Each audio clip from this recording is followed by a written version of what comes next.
Love and Lies introduces the viewer to the Yukari Law, or the law to combat low birth rates. It was a drastic move in order to save a country on the decline, and it arranges future spouses for children as young as 16, forbidding any other form of romance. As far as personal rights and freedoms go, the Yukari Law is, in theory, unthinkably authoritarian and oppressive, but in practice it just doesn't add up. The basis for the Yukari marriages is vague, unexplained science that can supposedly predict genetic, and to some extent personal, compatibility between spouses.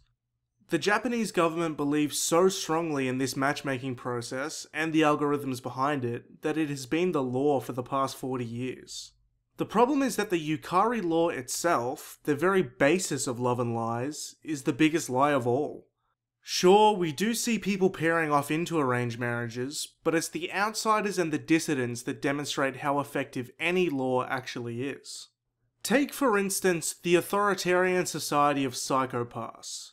It is not only those that thrive in society's rules, but also those who operate outside of them that makes its society believable. In this case, that refers to people branded latent criminals by the system, or someone who can transcend or manipulate the oppressive regime in order to challenge it. Psychopaths fleshes out the successes and failures of the Sybil system, demonstrating a nuanced and flawed system of control. While obviously less severe in Love and Lies, their system seems to be little more than a suggestion in comparison. In no other overly controlling society would rebels and nonconformists be allowed the same freedoms as the characters in this show. In the first episode, Yukari and his friends openly defy the Yukari Law, vowing publicly to never marry their assigned partner, all without fear of repercussion from the ministry that enforces the law, or that their classmates may report them. This already makes the ministry and the Yukari Law itself seem like a toothless tiger. Furthermore, romance with others may be forbidden after receiving a notice, but why is it allowed, tacitly or otherwise, before receiving a notice? It needlessly complicates an already awkward and difficult adjustment for everyone involved, especially if there are any lingering feelings. It also undermines the entire purpose of the Yukari Law by potentially enticing reckless people to defy the ministry's arrangement.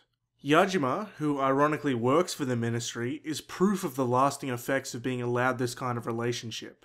He deeply regrets not rebelling and choosing the rules over love. So much so that he seems to undermine the system from the inside by interfering with Yukari.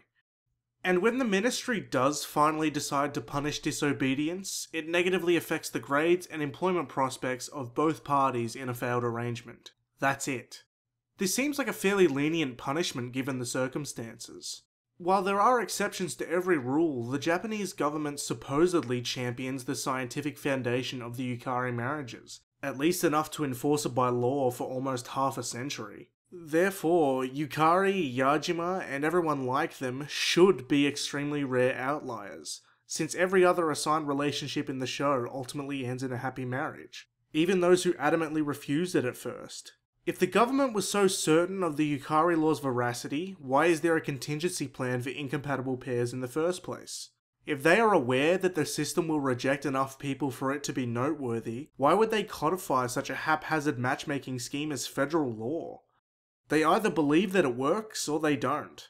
The system behind establishing and perpetuating the Yukari marriages is flawed.